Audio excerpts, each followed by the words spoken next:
જમવાનું બહુ મસ્ત હતું. આજ તો જમવાની મજા જ આવી ગઈ. તો મજા આવી ગઈ ને જમવાની? કેટલું સરસ જમવાનું હતું, તને ભાવ્યું ને? આજ તો તે કેટલું બધું જમવાનું બનાવ્યું હતું. પનીરનું શાક, પછી છોલે, પછી પૂરી, પછી ઢોકળા, પછી ગુલાબજાંબુ. આ દાદાને બહુ ભાવતું હતું. મમ્મી તો આટલું બધું કેમ બનાવ્યું હતું? આજ કોઈ તહેવાર છે? તહેવાર? ના ના, આજે કોઈ તહેવાર નથી. આજે તારા દાદાનું પહેલું શ્રાદ્ધ છે, એટલા માટે થઈને આ બધી વસ્તુ મેં બનાવી છે, અને એ પણ મારા હાથે. એટલે એના માટે થઈ અને બધું મેં એનું ભાવતું ભોજન બનાવ્યું છે. અને હા, હજી સાંજે છે ને આપણે બધાને મહેમાનને બોલાવ્યા છે. બધા લોકો અહીંયા આપણા ઘરે જમવા આવશે, અને કેટરિંગ વાળાને બોલાવ્યા છે, ને સારું સારું જમવાનું બનાવવાના છે.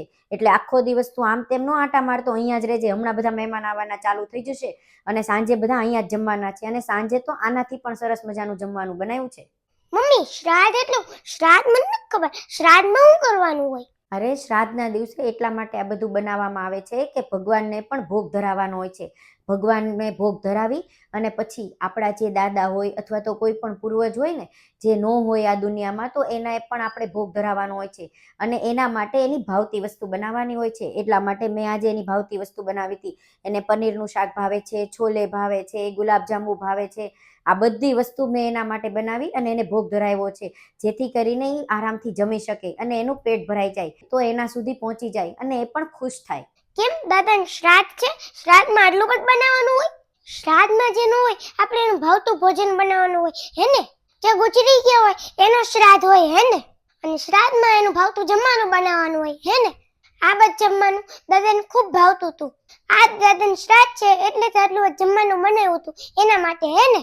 જે મરી ગયા હોય એનું જ તે ભાવતું જમવાનું બનાવવાનું હોય. જે ન મર્યા હોય, જે જીવતા હોય એનું ભાવતું જમવાનું ન બનાવવાનું હોય. દાદા જ્યારે જીવતા હતા ત્યારે કેટલી વાર કહેતા હતા, છોલે બનાવી દો, પૂરી બનાવી દો, ગુલાબજાંબુ બનાવી દો. ત્યાર તો તું નહોતી બનાવી દેતી. એમ કેમ? એ જીવતા હતા ત્યારે તો તું કાયમ રીંગણાનું શાક ને દૂધીનું શાક બનાવી દેતી હતી. કેવા હું માંગે છો કે એ જ્યારે હતા ત્યારે હું કાંઈ નહોતી બનાવતી? અરે બેટા, એ તો હું એટલા માટે એને દૂધી ને રીંગણા ને ગલકા ને એટલા માટે બનાવીને આપતી હતી કે એની જે તબિયત છે ને એ ખરાબ ન થઈ જાય. કારણ કે છોલે ને પનીર ને આ બધું ખાય ને તો એનું પેટ ભારે થઈ જાય અને પછી એને તબિયત ખરાબ થઈ જાય. એટલે એના માટે હું રોજ દાળ ભાત, સાંજે ખીચડી અને એને સાદું રીંગણાનું કે ગલકાનું કે દૂધીનું શાક બનાવી અને રોટલી સાથે ખવડાવતી હતી, જેથી કરીને એની તબિયત સારી રહે.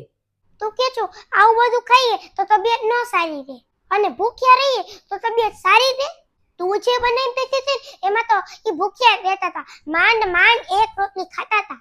અને તને ખબર ન હોય તો કહી દઉં, એ બાકીનું બધું જમવાનું ગાયને દઈ દેતા હતા. શિવેન, તું નાનો છો, તને કાંઈ ખબર ન પડે. તું હજી બાળક છો. બાળક છો તો બાળકની જેમ રહેવાય. મોટા જેવી વાતું ન કરાય. તને કાંઈ ખબર નથી પડતી. ચાલો ભાઈ, ફટાફટ તું તૈયાર થઈ જા, હમણાં બધા મહેમાન આવવા માંડશે. અને તને ખબર નથી, શ્રાદ્ધના દિવસે એનું ભાવતું ભોજન બનાવી અને આપણે આપણા પિતૃને, દાદા દાદી જે કોઈ ન હોય ને એને આપણે ભોગ ધરાવીએ ને તો એ આ બધી વસ્તુ ખાય અને ખુશ થાય, અને એને આત્માને શાંતિ મળે, અને એનાથી આપણને પણ પુણ્ય મળે. અને તું કેવી વાત કરે છો? જે મરી ગયો હોય એનું શ્રાદ્ધમાં એનું ભાવતું જમવાનું બનાવી આપણને પુણ્ય મળે. મારા ખ્યાલથી એ જીવતા હતા ને ત્યારે એને આ બધું બનાવી દેવું હતું. રસગુલ્લા, પૂરી, છોલે, પનીરનું શાક, તો તને વધારે પુણ્ય મળે. અને હવે તો એ છે જ નહીં. હવે ક્યાંથી ખાવાના? અને તમે બધા કહો છો આમાં પુણ્ય મળે. આમાં શું પુણ્ય મળે? આજે મને શ્રાદ્ધનું મહત્વ સમજાઈ ગયું. જે મરી ગયા હોય એનો શ્રાદ્ધ હોય ત્યારે એને ભાવતું જમવાનું ખવડાવીએ તો આપણને વધારે પુણ્ય મળે. અને જીવતા હોય ત્યારે આપણે આ શું કહેવાય, આ દૂધીનું શાક ને રીંગણાનું શાક એવું ખવડાવીએ એ બરોબર, હે ને? તું હું કે છો તને ખબર પડે છે? શ્રાદ્ધ વિશે થોડું આવું કહેવાય? ના ના મમ્મી, મને નથી ખબર પડતી. મને ખાલી એટલી ખબર પડી કે જીવતા માણસનું કાંઈ નહીં કરવાનું, મરી ગયા પછી એનું ભાવતું બનાવવાનું, બધું એનું કરવાનું.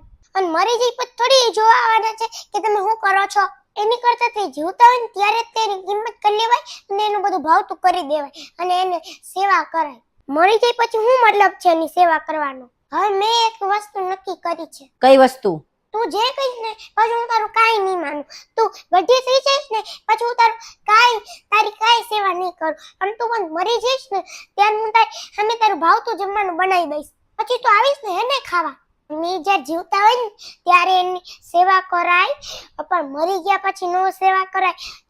જીવતા જ્યારે આપણે એની સેવા કરીએ ને તો એના આશીર્વાદથી આપણને પુણ્ય મળે. તું એક નહીં, તારે જેવા ઘણા માતા પિતા હશે જે તારી જેવું વિચારતા હશે, જે જીવતા હોય ત્યારે એની સેવા ન કરે, મરી જાય ને પછી એના શ્રાદ્ધ મનાવાય, એનું ભાવતું જમવાનું બનાવવાનું, બધું કરવાનું. અને એ લોકો એવું વિચારતા હશે કે આપણે શ્રાદ્ધ મનાવીએ, બધાને જમાડીએ તો આપણને વધારે પુણ્ય મળે. સાચી વાત છે શિવેન.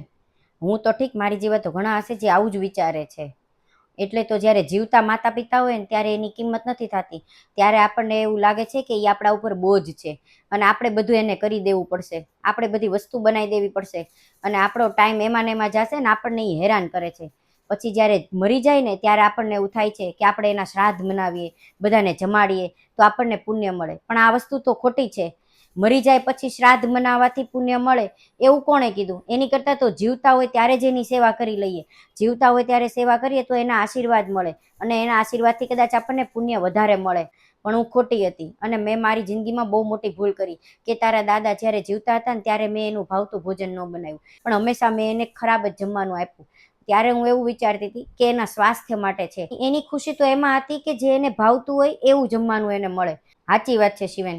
મેં દાદા વખતે જે ભૂલ કરી હતી ને હું બા વખતે હવે ભૂલ નહીં કરું. દાદાને તો મેં એનું ભાવતું ભોજન ન જમાડ્યું અને એ બિચારા ભાવતું જમવાનું માંગી માંગીને થાકી ગયા અને અત્યારે એ ગયા પછી હવે હું એના શ્રાદ્ધ મનાવું છું. આ તો ખૂબ મોટી ભૂલ અને ખૂબ ખોટું છે. આવું ન કરવું જોઈએ. પણ હવે મને મારી ભૂલ સમજાઈ ગઈ છે. એટલે હવે ખાલી બા જે છે ને એ બા માટે એને હું રોજ એનું ભાવતું જમવાનું બનાવી દઈશ. એ જે કે ને એવું જ હું બનાવી દઈશ, જે કે એ કરીશ, જેથી કરીને અત્યારે જીવતા છે ને ત્યાં જ એની હું સેવા કરી લઈશ અને અત્યારે ને અત્યારે એ ખુશ રહે. કારણ કે એની ખુશીમાં જ તે આપણા બધાની ખુશી છે. કદાચ એ નહીં હોય તો એના શ્રાદ્ધ મનાવીને શું ફાયદો છે? અત્યારે એ જ્યારે જીવે છે ત્યારે જ એને થોડી ખુશી આપીએ તો એનું જીવન સફળ થઈ જાય અને એને પણ મજા આવે જીવવાની અને એ પ્રેમથી જીવી શકે. જ્યારે માતા પિતા જીવતા હોય ને ત્યારે આપણે એની સેવા કરી લઈએ ને તો ત્યારે આપણને વધારે આશીર્વાદ મળે છે. અને લોકો એવું માને છે અને મારું પણ એવું માનવું હતું કે મરી જાય પછી એના શ્રાદ્ધ મનાવીએ, પછી બધાને જમવા બોલાવીએ તો આપણને પુણ્ય મળે છે. પણ આ વાત ખોટી છે. જ્યારે જીવતા હોય ત્યારે જ એની સેવા કરી લઈએ ને તો એ પુણ્ય કરતાં પણ વધારે આશીર્વાદ મળે છે આપણને. તો પછી આપણે એનું શ્રાદ્ધ મનાવવાની જરૂરત જ નથી. એટલે આજે મને મારી ભૂલ સમજાઈ ગઈ છે. આજે મને મારા દીકરાએ આ ભૂલ સમજાવી દીધી છે કે જ્યારે જીવતા હોય ને ત્યારે માતા પિતાની સેવા કરી લો, મરી ગયા પછી એની સેવા કરવાનો કોઈ મતલબ નથી. એનું શ્રાદ્ધ મનાવવાનો, લોકોને જમાડવાનો કોઈ મતલબ નથી. જ્યારે જીવતા હોય ને ત્યારે એને જે જોઈએ ને એ તમે આપો, એને પ્રેમ આપો, પ્રેમથી એને જમાડો એટલે એ ખુશીથી એનું જીવન જીવી શકે. સારું તું મમ્મી, હવે તું સમજી ગઈ. હવે જે તે દાદા સાથે કહે ને એ બા સાથે ન કરતી. તારી જેવા ઘણા માતા પિતા હશે જે મરી ગયા પછી એનું કેટલું એ બધું કરતા હશે, એની સેવા કરતા હશે, એનું ભાવતું જમવાનું બનાવતા હશે, બીજાને જમવા બોલાવતા હશે, એના શ્રાદ્ધ મનાવતા હશે. પણ એવું ન કરાય. જ્યારે જીવતા હોય ને ત્યારે જ તેની સેવા કરી લેવાય, ત્યારે જ બધાને જમવા બોલાવાય. તમારો વિડીયો ગમ્યો હોય તો લાઈક કરજો, શેર કરજો અને કમેન્ટ કરજો. બાય, વળી આવતા વિડીયો.